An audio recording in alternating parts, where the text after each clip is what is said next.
jumping a total of 13 fights, and Birkdale, the grey in the centre, first one to show from up there to Chabrol on the inside. Good Lord Murphy is there, tucked away on the inner from Bracey Run as they head over the first. They'll jump it pretty well. Out pretty wide on the track is Cloone Bridge, but there's a good shot of Birkdale, the leader. Robbie Supple under the judge now. They've got two complete circuits ahead of them. Looks like rain on the way as well. It's just starting to fall now as they race to the judge.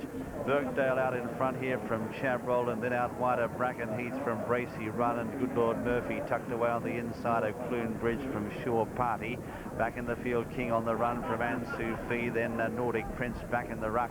In company there was Strong Tell, and 3 lengths last is Unsinkable Boxer. Tony McCoy content to lob along at the rear of the field on this odds-on favourite. Heading down the back the first time now, and they're heading towards the second flight. The leader on the inside is Birkdale by half a length to Chabrol in the yellow cap, the outer.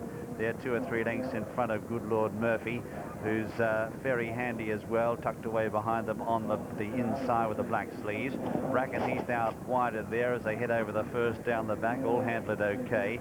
Bracey Run in about 4th position, then Cloone Bridge, the yellow sleeves out wider. A length further back is Good Lord Murphy as they head now towards the third. Back in centre field too, making a little bit of ground, is Nordic Prince. Shore Party's in the green jacket pretty wide as they head to the middle one down the back. He knocked that one out of the floor. That was Bracken Heath, Norman Williamson, but emerged unscathed.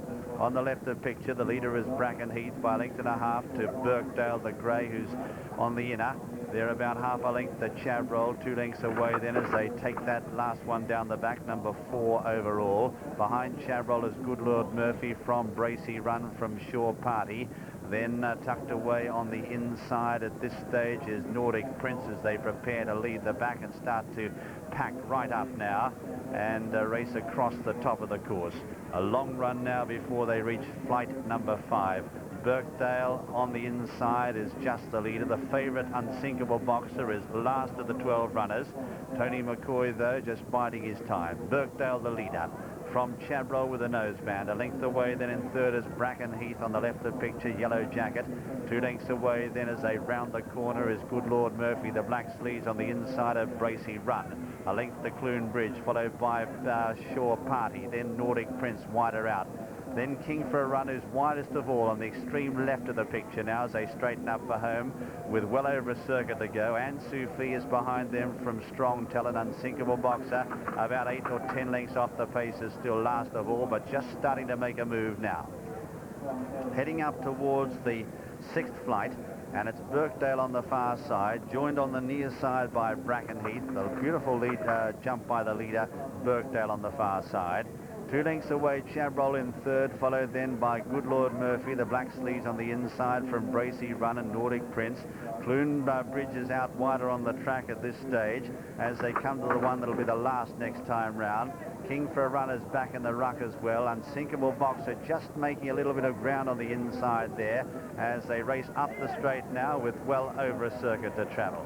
Birkdale is joined by Bracken Heath. They're matching strides. 2 lengths Good Lord Murphy. Chabrol ridden along. Then on the inside, Bracey Run. Cloone Bridge is out wider from Nordic Prince and King for a Run. King on the run, I should say. They're 2 or 3 lengths in advance of Aintree Fee as they turn sharply left-handed towards the back. Chabrol has dropped right back through the field as if shot. Dropped back to last. Being passed now by Unsinkable Boxer, then Strong Tell, and well out the back. Second last is Shore Party and struggling. Heading into the back now, and the leader on the inside is Birkdale from Bracken Heath. A length and a half to Nordic Prince, the white cap, the outside. Then in fourth is Good Lord Murphy from Bracey Run out wider Cloone Bridge. 2 lengths further back is Aintree Fee, travelling on the inside and passed now by King on the run as they come to the 8th. They're followed by Unsinkable Boxer, who's made rapid progress in the centre now. 2 lengths away is Strong Tell from Shore Party. Forgets Chabrol, who's dropped right out. Heading down the back now towards 5 out, and it's Bracken Heath out very deep on the track is a fractional leader from the grey on the near side, Birkdale. They're followed by Cloone Bridge. Brackendale crashed through that again. Then in about out fourth position, Bracey Run. King on the Run is being hard ridden, given a slap with the whip out wider. Good Lord Murphy is behind them. Right in the centre of the picture is the favourite Unsinkable Boxer, and McCoy hasn't moved a muscle as they head to the last one down the back. 4 out, mistake by Ansu Fee, lost ground rapidly. About to lead the back now, and it's Brackenheath clearing away by 3 lengths to Cloone Bridge. Birkdale ridden hard on the inside from Bracey Run, a length away, King on the Run. They're followed then by Good Lord Murphy, and right in the centre is Unsinkable Boxer, still about 6 or 7 lengths off the pace as they lead the back now. A long gap to Ansu Fee, Forget Shore Party, also Strong Talent, Nordic Prince. Racing towards the home turn now, and on the inside the leader is Brackenheath from Cloone Bridge and King on the Run. Behind them Bracey Run, followed next by Unsinkable Boxer. He's riding a real waiting race on this McCoy as they straighten up for home with 3 flights left to jump. It's Brackenheath on the going a little bit wide as the leader by 2 lengths to King on the Run out wider.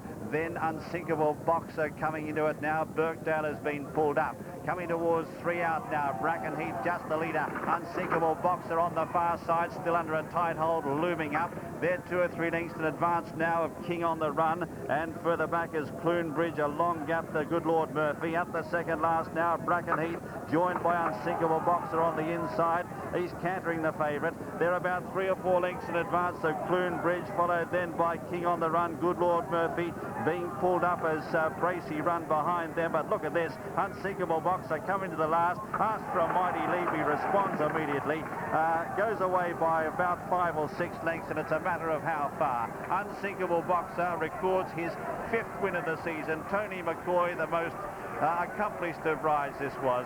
As he comes up to the line now, he gives Unsinkable Boxer a slap with the whip, but there's no danger. Unsinkable Boxer is going to win by a minute. In second is Brackenheath, third Cloone Bridge, followed then by Good Lord Murphy in 4th, then Shore Party. They're followed by King on the Run, and they're the only finishers. The winner, number 13, Unsinkable Boxer, another winner for Tony McCoy, owned by Paul Green and trained by Martin Pipe.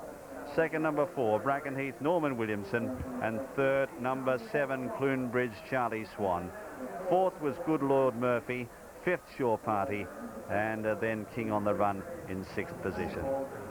But look at that, Tony McCoy once again. Unsinkable Boxer, his 5th win of the season.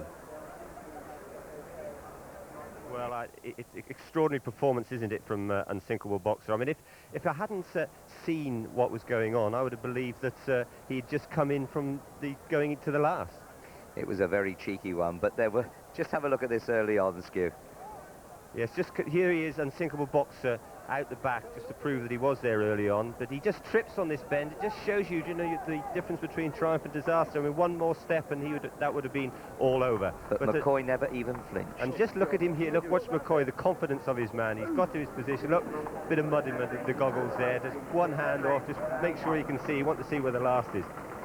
Well, he certainly saw where the last was, because by then he's ripping again. I think they'd missed it up. He had gone through with a very cheeky run off the last bend. It opened up like the Red Sea for him here, and it was just cruising. It was cheeky. Look, a big one. He saw it from a long way out. Yeah, he seen one at the last from a long way out, like I say, because he just went and popped the 2 before it. I actually spoke to Tony before racing and asked him was he worried about the fact that he'd ran at Cheltenham, and he said he didn't come off the bridle at Cheltenham and he won't come off the bridle today. Funny enough, though, now he does start to labour in this ground. Yeah, it's a